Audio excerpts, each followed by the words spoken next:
Can a quiet transfer window in terms of incomings be a good transfer window? Well, a look at Cardiff City's start to the season and what they got up to in the summer suggests a resounding yes. For Cardiff, it was all about outgoings to start the season, often the case when teams get relegated, especially out the Championship with a few players on decent wages, and a lot of mainstays from recent Cardiff City sides, and good players as well, we have to say. Joe Rules moved on, age 31, Callum O'Dowda, now playing for Ferencváros in Hungary. Gutas, the centre-back who's been there for the last couple of years, Yaku Mete. These are all players that would, of course, have been seen as first-team players for Cardiff last season, who wouldn't have been interested in playing in League One. And even Aaron Ramsey, of course, who managed the side at the back end of last season. But the way that I look at this is a freshening up. Players who are maybe on a downward curve in terms of where they are and where their future lies. Andy Rinomota being another one of those, even at 28, who has yet to sign for another club.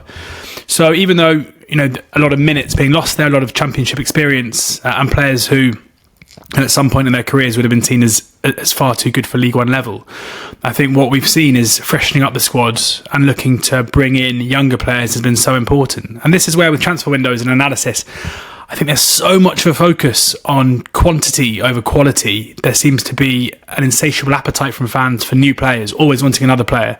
You sign a left back and you want a right back. You sign a striker and you're wondering where the next centre midfielder is going to be. But there's a lesson to be learnt by how Cardiff City have approached their relegation from the Championship, as was seen by their demolition of Plymouth Argyle, who went about it in a completely different way, where Cardiff City have gone out and recruited a manager in Brian Barry Murphy, who has a track record of developing young players. It's exactly what he did at Rochdale, and that's why he got the job at Manchester City, and it's exactly what he was recruited to do at Manchester City.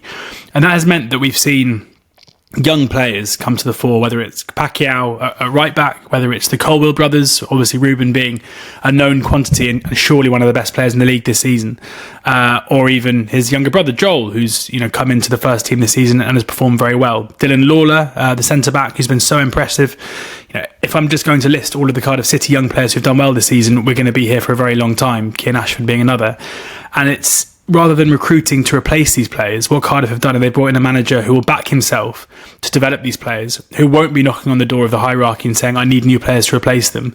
And in doing so, Cardiff City are not only developing a young, effective team, as can be seen by their lofty league position even at this early stage, but they're also creating assets. These homegrown players are going to be worth a fortune if they develop into good Championship players, which is what the aim must be, and especially as they're homegrown, in terms of what that means in terms of selling them on and being able to reinvest for PSR reasons. It's obviously going to be massively strong for them. There have been a couple of additions, 3 to be precise. One we've seen a lot of already, and that is Nathan Trott, who has come in on loan from Copenhagen, a goalkeeper who has kept 5 clean sheets in his 5 games so far. Now, often when that's the case, it can be thanks to the defence, and it can be the fact that the defence are doing such good work that the keeper isn't really being called upon. But in Trott's case, whilst the defence have been very good, he has been called upon to make some massive saves in every single game that he's played in so far. And there is a stat that Opta used called goals prevented, and this is analysing the placement of shots that are taken against the goalkeeper, looking at what the average goalkeeper would have done and assessing if that keeper has had a positive or negative impact in terms of shot stopping. And already, in just 5 games, Nathan Trott has a figure of 3.4 goals prevented. So they're effectively saying that an average goalkeeper would have conceded 3.4 goals, which is obviously impossible, but that's the average, the mean of it, in the 5 games that Trott has played. So, quite clearly the impact that he's had in this short period of time is huge. Now, that won't continue. It will, of course, level out to an extent, but I think we can be pretty confident in saying that Trott has been an inspired signing so far, and there's no reason to think that won't continue. Gabriel Osho comes in from Auxerre, a player that was very, very strong at Luton, a big part of a very good Luton side in the Championship. Physical player, quick, will use his physicality well, but also very, very competent on the ball. And we know with the way that Brian Barry Murphy wants to play, that competence in defence, the ability to play out from the back, the ability to carry out from the back is going to be incredibly important. And the issue that he's got at the moment is that because Lawler and Fish have made such a strong start to the season, where is he going to get in? Now, I think there's often a fixation on starting lineups. This is a squad game, and even though Osho might not walk into the side, at some point one of Fish or Lawler will get suspended, will get injured, will have a loss of form, and then Osho will come in, and I'm pretty sure when that happens, he'll be pretty hard to replace. The final one, who I'm just very excited to see, is Omari Kellyman, who comes in from Chelsea on loan. Now, he's a player that has played limited first team minutes. He was Aston Villa. He went for a ridiculous fee, again mentioning PSR here, probably for the fee that I think nearly £20 million. He was transferred to Chelsea from Villa, but with homegrown talent, it's always important to take these numbers with a pinch of salt because of the way that where they go on the balance sheet.